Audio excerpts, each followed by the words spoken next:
감사헌금 우리 이성우 권사님, 박계분 권사님, 삶의 고난과 두려움이 닥쳐와도 예수 그리스도의 십자가의 보혈로 담대하게 살아가게 하옵소서.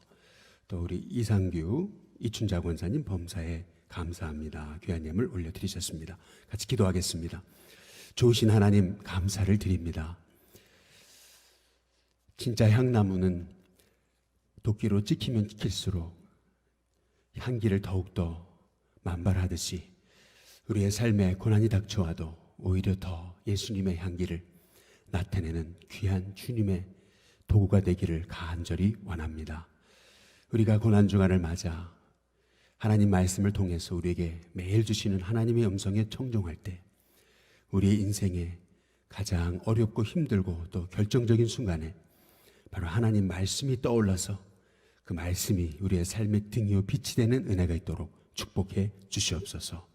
귀한 예물 정성껏 준비해서 이렇게 시간마다 올려드리는 귀한 손길을 주님의 이름으로 축복해 주옵시고, 간절한 믿음의 소원 위에 하나님 응답하여 주옵시고, 하나님의 사람, 하나님의 종이 하나님 앞에 기도할 때에 하나님의 응답받아 하나님이 살아계시는 그 증거를 가진 하나님의 종의 삶, 가정, 직장, 일터 되도록 하나님 축복해 주옵소서.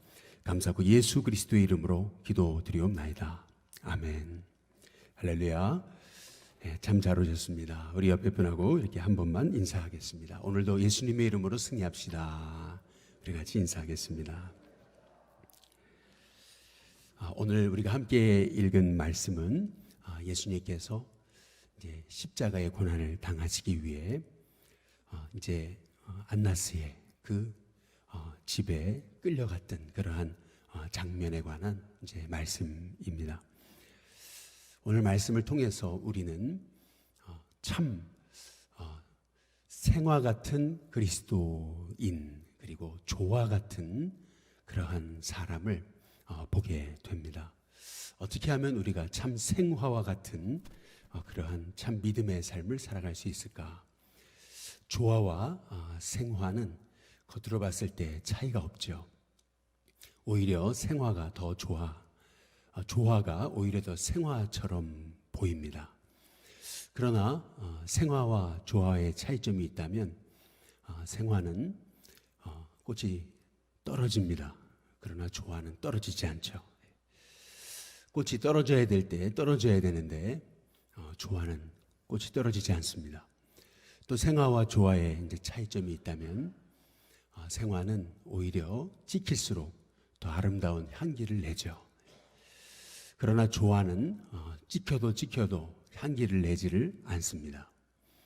오늘 우리가 함께 읽은 말씀을 통해서 우리는 세 사람의 조화 같은 인생을 이제 보게 되는 것입니다. 먼저 첫 번째는 오늘 여기 12절에 보니까 이에 군대와 천부장과 유대인의 아랫사람들이 예수를 잡아 결박하여 13절 먼저 안나스에게로 끌고 가니 안나스는 그 해의 대제사장인 가야바의 장인이라. 이렇게 말씀합니다. 우리가 출애굽기 우리가 바이블 하이킹을 하면서 우리가 18장을 통해서 모세가 이스라엘 백성들을 재판하던 그런 장면에 관해서 함께 말씀을 나눴습니다. 그 재판에 관해서 하나님이 말씀을 주실 때 이스라엘의 재판이란 바로 하나님께 물으려고 이스라엘 백성이 모세를 찾아온 것이라고 이렇게 말씀하고 있습니다. 곧 재판하는 자는 반드시 하나님께 물어서 하나님의 뜻을 아는 그런 사람이 되어야 된다는 것을 성경이 강조하고 이제 있는 것이죠.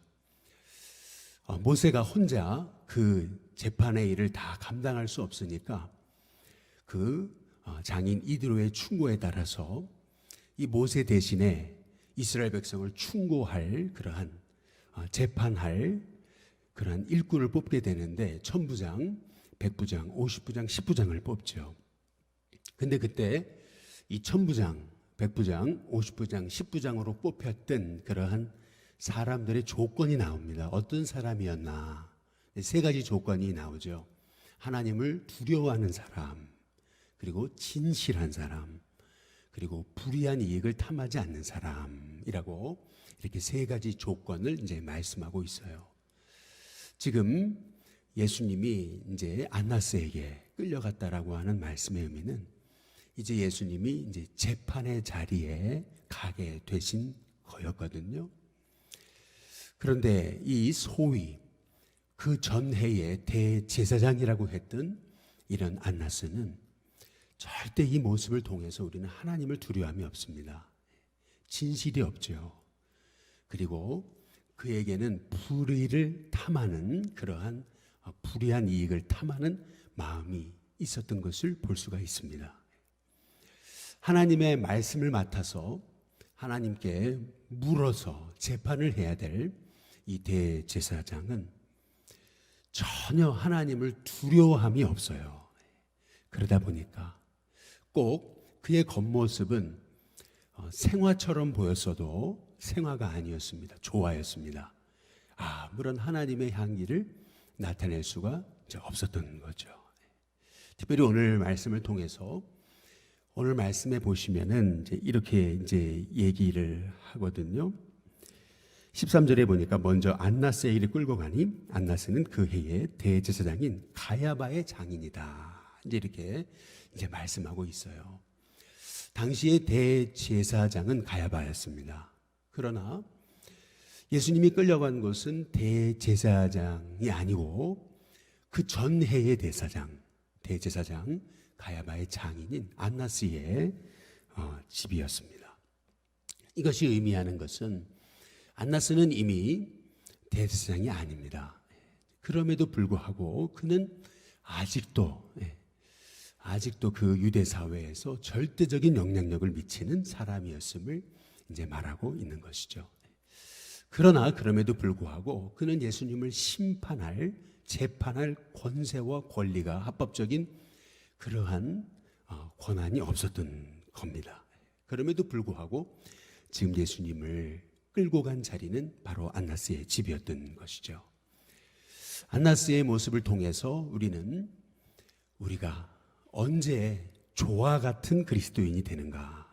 그것은 우리가 하나님을 두려움 없이 진실함을 잃어버리고 불의한 이익을 탐할 때 우리는 생화 같은 그리스도인이 아닌 조와 같은 그리스도인이 되고 만다는 것을 오늘 말씀을 통해서 우리에게 이제 말씀하고 계시는 것이죠. 두 번째로 오늘 여기 말씀에 보시면은 15절에 시몬 베드로와 또 다른 제자 한 사람이라고 얘기합니다. 예수를 따르니 이 제자는 대제사장과 아는 사람이다. 이제 이렇게 말씀하고 있어요. 이 또 다른 제자가 누군지는 우리는 알 수는 없습니다. 또 다른 제자가 혹시 요한이 아닌가라고도 얘기하지만 요한은 아닙니다.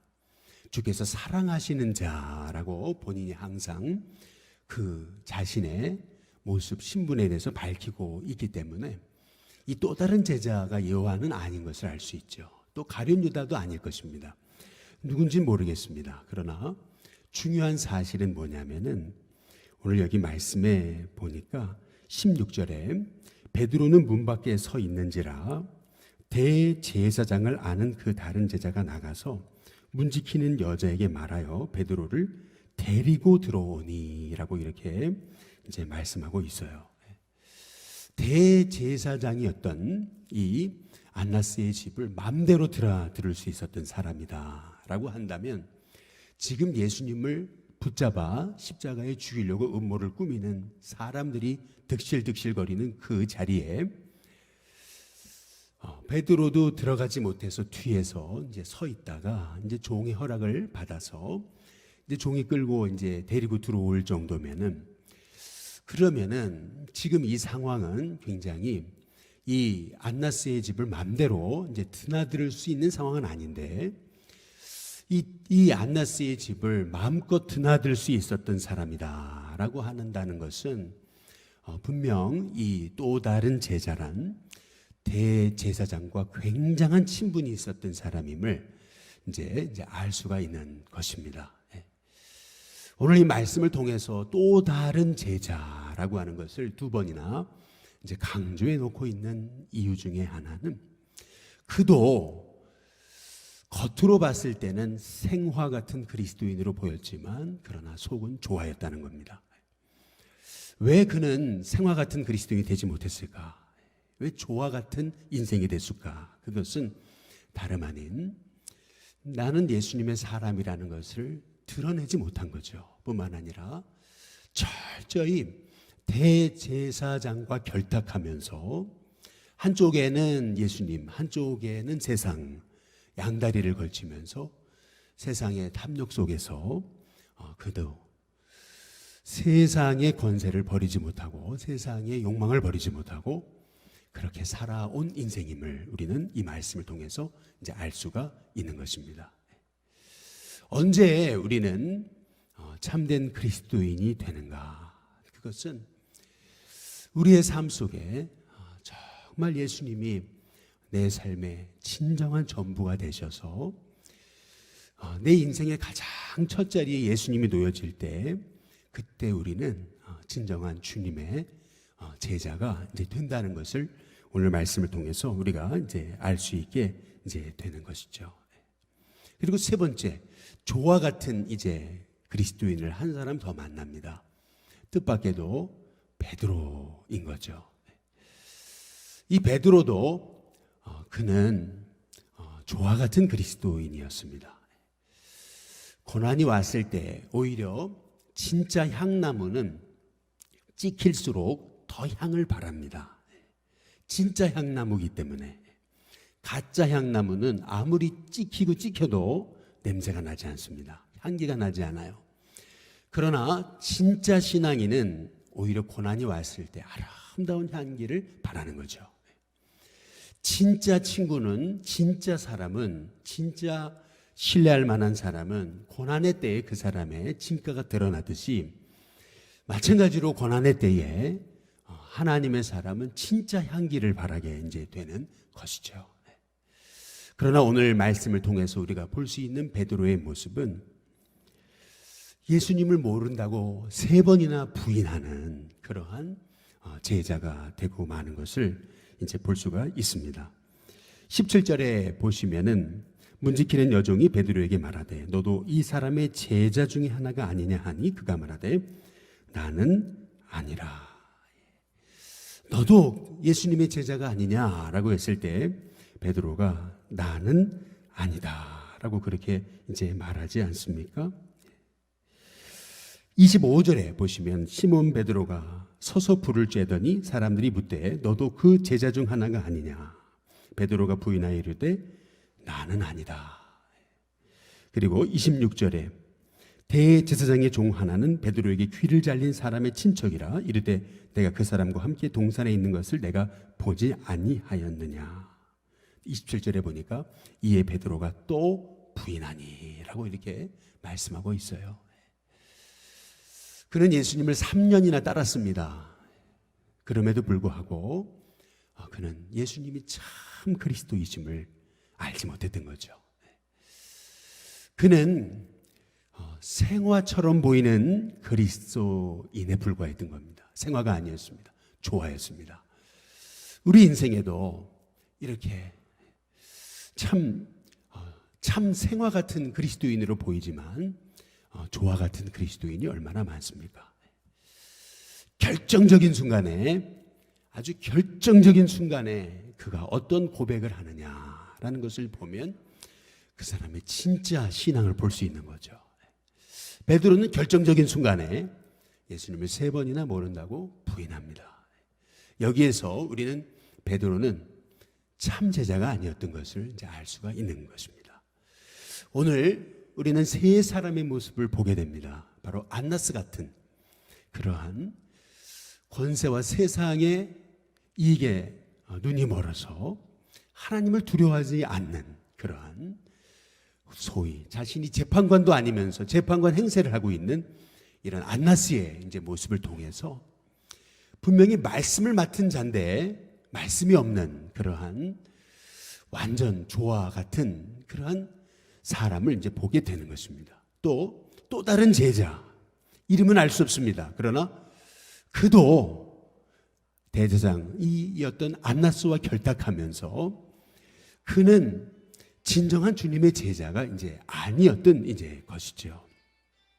뿐만 아니라 베드로조차도, 예수님을 3년이나 쫓았던 베드로조차도 참된 주님의 제자가 아니었던 겁니다. 겉으로만 생화처럼 보이는 그러한 제자였던 것이죠.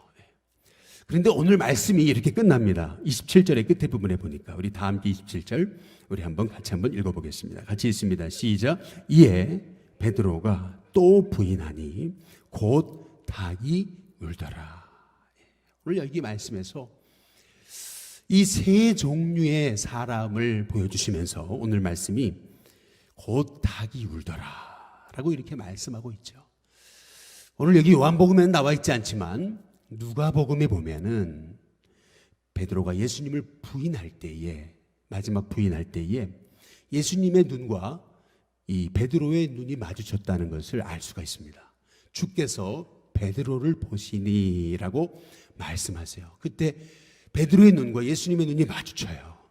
근데 그 다음에 주께서 내가 3번 다구기 전에 나를 부인하리라 하신 그 말씀이 생각나서 라고 이렇게 성경이 말씀하고 있습니다. 그 말씀이 생각나서 곧 밖에 나와 통곡하며 울었다 라고 이렇게 말씀하고 있어요. 오늘 이 말씀을 통해서 우리가 알 수 있는 너무나 중요한 비밀이 있습니다. 그것은 조화 같은 그리스도인이 참 생화 같은 그리스도인이 되는 비결, 그건 다른 게 없습니다. 주의 말씀이 생각나야 됩니다.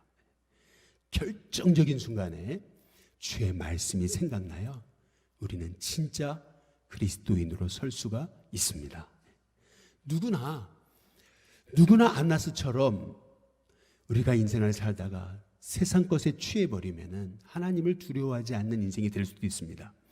우리도 또 다른 제자처럼 세상과 결탁해서 얼마든지 세상 속에 취해 살 수 있습니다.